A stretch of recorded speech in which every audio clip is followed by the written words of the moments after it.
தீதும் நன்றும் நேயர்கள் அனைவருக்கும் வணக்கம். தமிழக வெற்றி கழகம் 2026ல நாங்க தான் ஆட்சி அதிகாரத்தை கைப்பற்ற போறோம் அப்படின்னு சொல்ற தமிழக வெற்றி கழகம் தற்பொழுது புதிய மாவட்ட செயலாளர்களை அறிவித்திருக்கிறது. அந்த புதிய மாவட்ட செயலாளர்களுக்கு மாவட்டம் முழுக்க கொடுக்கப்படுகின்ற வரவேற்பு, அதை பத்தி தான் நம்ம இப்பொழுது இந்த காணொலியில பார்க்க போறோம்.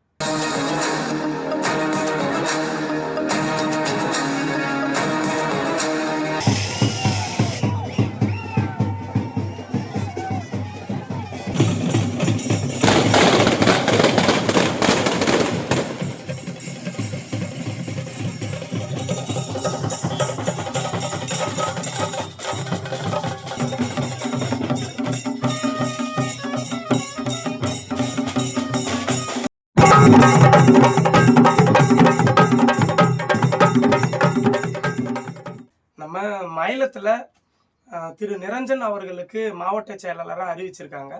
அவருக்கு இன்னைக்கு கூட்டியரிப்பட்டுல மிகப்பெரிய வரவேற்பு கொடுக்கப்பட்டிருக்கு. விழுப்புரம் மாவட்டம் கூட்டியரிப்பட்டுல மிகப்பெரிய வரவேற்பு கொடுக்கப்பட்டிருக்கு. கிரேன் எல்லாம் வச்சு மாலையெல்லாம் போட்டு பட்டாசு அது இதுன்னு சொல்லிட்டு கோலாகலமா வரவேற்பு கொடுத்துருக்காங்க. ஒரு இளைஞர் புதிய மாவட்ட செயலாளர் அறிவிச்சிருக்காங்க, அவருக்கு வரவேற்பு கொடுக்குறாங்க. அதை பற்றிய விமர்சனங்களை நாங்கள் முன்வைக்கல. வரவேற்புகள் எந்த வகையில இருக்கணும் அதை பத்தி தான் நாம இந்த காணொலியில பார்க்க போறோம். திமுக, அதிமுக இது போன்ற திராவிட கட்சிகள், இந்திய கட்சிகள் என பல கட்சிகள் இது போன்ற சேட்டைகளை தொடர்ந்து தமிழ்நாடு மட்டும் இல்ல இந்தியா முழுமைக்கும் செய்துட்டு தான் இருக்காங்க. அப்படி இருக்கும்போது மாற்று அரசியல் அப்படின்னு முன்வைக்கிற இந்த கட்சிகள், திமுக சரியில்லை அதிமுக சரியில்லை அப்படின்னு சொல்லிட்டு நான் ஊழலை ஒழிக்க போறேன், மாற்று அரசியலை முன்னிறுத்த போறேன் அப்படின்னு சொல்ற திரு விஜய் அவர்களுடைய மாவட்ட செயலாளர்கள் இது போன்ற செயல்களை செய்யலாமா? அப்படி செய்வதனால புதிய இளைஞர்கள் மத்தியில் எவ்வளவு பெரிய தாக்கத்தை ஏற்படுத்தும்? இன்னைக்கு கிரேனை வச்சு மாலை போட்டிருக்காங்க, பூ போட்டிருக்காங்க, இப்படி போக்குவரத்து இடையூறா செஞ்சிருக்காங்க. அதுவும் இல்லாமல் பார்த்தீங்கன்னா நடு ரோட்டில் பட்டாசு வெடிக்கிறது, ஒரு 10 நிமிஷமா பேருந்துகள் எல்லாம் நின்று டிராஃபிக் ஆகிட்டு அதன் பிறகு தான் வாகனங்கள்லாம் போகுது. இது எந்த மாதிரியான ஒரு அரசியலை முன்னெடுத்துட்டு போகுது? ஏற்கனவே இருக்கிற திமுக அதிமுக இதை தான் செஞ்சிட்டு இருக்கு. அதே வரிசையில் இப்போ வர தமிழக வெற்றி கழகமும் இதே மாதிரி செஞ்சா மக்கள் மத்தியில் அது என்ன மாதிரியான வரவேற்பை ஏற்படுத்தும்? சரி, மற்றொரு கேள்வி நம்ம முன்வைப்போம். இப்பொழுது மாவட்ட செயலாளருக்கு ஒரு ஒன்றிய பொறுப்புல இருக்கிறவங்க மற்றவங்க இந்த அளவுக்கு வரவேற்பு கொடுக்குறாங்க. அவர் வராருன்னு சொல்லிட்டு 2 லட்சம் 1 லட்சம் அவருக்கு செலவு பண்ணி வரவேற்பு கொடுக்குற அவங்களுக்கு மாவட்ட செயலாளர் பொறுப்புகளை கொடுப்பாரா, அல்லது சாமானிய இளைஞனுக்கு பொறுப்புகள் வழங்கப்படுமா? அப்போ இது மீண்டும் ஒரு திமுக அதிமுக போன்ற ஒரு கட்சியா தான் உருவெடுத்துட்டு இருக்கு. ஒரு அவ்வளோ பெரிய கிரேனை எடுத்துட்டு நிறுத்தி பூவை கொட்டி, அந்த பூவெல்லாம் பார்த்தீங்கன்னா நடு வழியிலே கொட்டிட்டு போயிட்டாங்க. அதை யாருமே சுத்தமே செய்யல. பூ அப்படியே அது மேலே எழுத்துனா வழிக்கு அப்படியே விழுந்து விபத்து தான் ஏற்படும். அதுக்கெல்லாம் யார் பொறுப்பு? ஒரு பொது இடத்த பட்டாசுகள் வெடிக்கிறாங்க, அந்த குப்பைகள்லாம் அங்கங்கே குப்பைகள் அப்படியே கிடக்குது. அந்த குப்பையெல்லாம் யார் எடுப்பா? இதைத்தாங்க திமுகவும் அதிமுகவும் எல்லா கட்சிகளும் செஞ்சுட்டு போகுது.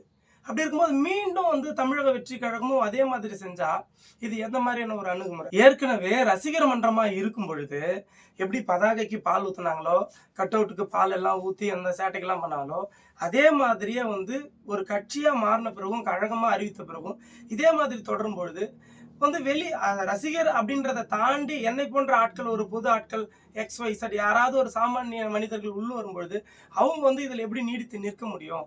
இதெல்லாம் தலைமையினுடைய அறிவுறுத்தல் கொஞ்சம் ஸ்ட்ரிக்டா இருந்தா இது இன்னும் நல்லா இருக்கும் இல்லையா? இதை ஏன் ஃபாலோ பண்ண மாட்டாங்க? பத்தாததுக்கு ஒவ்வொரு திரைப்படத்தை அடைமொழியா வச்சுக்கிறது. ஒரு திரைப்படத்தினுடைய பெயரை கில்லி, குஷி, அது இது மெர்சல், அது மாதிரி ஒரு கில்லி அந்த திரைப்படத்தினுடைய பெயரை ஒரு அடைமொழியா வச்சிருக்குது.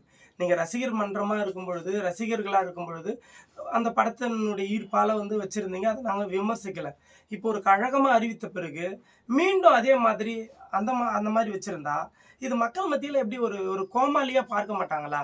தமிழக வெற்றி கழகம் ஒரு மக்களுக்கான ஒரு கட்சியா மாறணும் அப்படின்னா கல அரசியலை கற்றுக் கொடுக்கணும். ஒரு மாவட்ட செயலாளரை அறிவிச்சிருக்கிறாங்க, போயிட்டு மரக்கன்றுகள், ஆயிரக்கணக்கான மரக்கன்றுகளை நடுங்க, சாலை ஓரத்தை சுத்தம் பண்ணுங்க, அல்லது விழிப்புணர்வு பிரச்சாரம் ஏதாவது பண்ணுங்க, உறுப்பினர் சேர்க்கை ஏதாவது சேருங்க, ஒரு கல்வி நிலையம் அது மாதிரி ஏதாவது ஆரம்பிங்க, ஏதாவது பண்ணுங்க. இதெல்லாம் ரசிகர் மன்றமா இருக்கும் பொழுதும் செஞ்சுட்டு இருந்த ஒரு விஷயம்தான். ஆனா இப்படி ஒரு வரவேற்பு போக்குவரத்து எவ்வளவு நெரிசல் ஏற்படுது. நாம அந்த வழியா போகும்போது நம்ம கிட்ட பல பேர் கேட்கறாங்க, என்ன தளபதி விஜய் அவர்கள் வராரா, விஜய் அவர்கள் வராரான்னு கேட்கறாங்க. ஏன்னா விஜய்க்கே அவ்வளவு பெரிய வரவேற்பு இருக்காது போல. அந்த அளவுக்கு மாலை இதெல்லாம் பார்க்கும்பொழுது கொஞ்சம் நகைச்சுவையா தான் இருந்தது. திமுக, அதிமுகவை மிஞ்சுற அளவு தான் இதுல அவ்வளோ பெரிய வரவேற்புகள் இருக்கு. கட்சி ஆரம்பித்து ஓராண்டுகளே நிறைவடைந்த தமிழக வெற்றி கழகம், ஒரு சாதாரண அடிப்படை தொண்டன், எல்லாமே யங்ஸ்டர்ஸ் தான், இளைஞர்கள். ஒரு லட்சக்கணக்கா செலவு பண்ணி இதுவெல்லாம் செஞ்சாங்கன்னா, அவங்களுக்கு வருமானம் எங்கேருந்து வரும்? தன்னுடைய உழைப்பில் இருந்தோ, பெற்றோர்களிடமிருந்தோ வாங்கி வந்து தான் இதெல்லாம் செய்ய வேண்டிய ஒரு பொருளாதார நெருக்கடி வரும். அப்படி இருக்கும்பொழுது ஒரு ஏற்கனவே வந்து இங்க வந்து செல்வந்தர்கள் தான் எம்எல்ஏ ஆக முடியும், செல்வந்தர்கள் தான் மாவட்ட செயலர் ஆக முடியும், எம்பி ஆக முடியும், ஒரு பணக்காரன் வீட்டு பையன் தான் வந்து ஒன்றிய செயலாளர் ஆக முடியும் அப்படின்ற ஒரு கட்டமைப்பு இருக்கும் பொழுது, மீண்டும் அது எல்லாம் மாறிக்கொண்டு வரும் இந்த தமிழக அரசியல்ல. மீண்டும் தமிழக வெற்றி கழகம் பின்னோக்கி இழுத்துட்டு போற மாதிரி இது போன்ற செயல் உள்ளபடியே வந்து என்னை போன்ற ஒரு ஆதரவாளர்களுக்கெல்லாம் வந்து வழியை கொடுக்குது. தமிழக வெற்றி கழகத்தை விமர்சிக்க வேண்டும் அப்படின்ற ஒரு நோக்கத்தோட இந்த காணொலி நாம பதிவிடல. இது போன்ற பிழைகள் எல்லாம் இருக்கு. எதனால ஒரு தனி மனித துதிபாடல்? எதற்காக இவ்ளோ பெரிய ஆடம்பரம்? ஒரு மாவட்ட செயலாளர அறிவிச்சிருக்கிறாங்க. அவருக்கு வாழ்த்து தெரிவிக்கலாம். நீங்க சால்வை அணிவிக்கலாம், புத்தகங்கள் குடுக்கலாம், அல்லது அவர மரியாதை நிமித்தமா சந்திக்கலாம், அல்லது வந்து ஒரு மேடைகள போட்டு உங்களுடைய கொள்கைகள பரப்பலாம். என்ன வேணாலும் செய்யலாம். ஆனா, பல நூற்றுக்கணக்கான மக்களுக்கு போக்குவரத்து இடையூறு செய்யற மாதிரி கிரேன வச்சு அந்த மாலைய போட்டு நிறுத்தி, ஒரு சாதாரண அந்த கிரேன் வந்து ஆப்பரேட்டர் வந்து ஆப்பரேட் பண்றாரு. ஏதோ ஒரு டெக்னிக்கல் இஷ்யூ ஆயிடுது. கிரேன் பிரேக் டவுன் ஆயிடுது. என்ன ஆயிருக்கும் யோசிச்சு பாருங்க. அங்க இருக்கிற நூற்றுக்கணக்கான மக்களுடைய நிலைமை என்ன? இது போன்ற வந்து ஒரு பிற்போக்குத்தனமான அரசியல, பிற்போக்குத்தனமான ஆடம்பரமான அரசியல தளபதி விஜய் அவர்கள் விரும்புறாரா? ஏற்கனவே வந்து நடிகர் விஜயின் மீது வந்து வைக்கப்படுற விமர்சனங்கள் என்னன்னா, பதாகைக்கு பால் ஊத்துனாங்க, வந்து மண்சோறு சாப்பிட்டாங்க. இதெல்லாம் வந்து விடிய விடிய 4 மணிக்கு வந்து திரையரங்கு முன்னாடி கூடுனாங்க. இது போன்ற ஆட்கள வச்சுட்டு என்ன பண்ண முடியும்? அப்பலாம் ஒரு வான் பண்ணவே இல்லையே! அப்படின்ற ஒரு குற்றச்சாட்டு வைக்கப்படுகிறது. மீண்டும் கட்சி ஆரம்பித்த பிறகு அங்க இருக்கிற அதே கலாச்சாரத்தை இங்க அரசியலுக்குள்ளேயும் கொண்டுட்டு வருவது உள்ளபடியே வேதனையாக இருக்கிறது. ஊழல் லஞ்சத்தை ஒழிக்கணும், மாற்று அரசியலை உருவாக்கணும்னு துடிக்கிற விஜய் இது போன்ற செயல்களை எல்லாம் வன்மையாக வந்து ஸ்ட்ரிக்டா வந்து கண்டிக்கணும். அப்படி இல்லாமல் ஒரு இளைஞர் மத்தியில ஒரு தன்னெழுச்சியான ஒரு ஆரோக்கியமான அரசியல் வந்து இங்கு முளைக்காது. இளைஞர்களை நல்வழிப்படுத்த வேண்டும். ஏன்னா மிகப்பெரிய இளைஞர் கூட்டம் திரு விஜய் அவர்களின் பின்னால் நிற்கிறது. அதனால வந்து விஜய் அவர்கள் வந்து இனி வரும் காலங்களில் மாவட்ட செயலாளர்கள், மண்டல பொறுப்பாளர்கள், வந்து மாநில பொறுப்பாளர் என கூப்பிட்டு எல்லோரையும் அறிவுறுத்தி இது போன்ற செயல்கள் எல்லாம் மீட்டெடுத்தால் எதிர்காலத்தில் தமிழக வெற்றி கழகம் ஆட்சி அரியணையில் ஏறக்கூடிய வாய்ப்புகள் இருக்கின்றது என்பதை தெரிவித்து மீண்டும் அடுத்த ஒரு பயனுள்ள காணொளியில் உங்களை சந்திக்கின்றேன். நன்றி, வணக்கம்.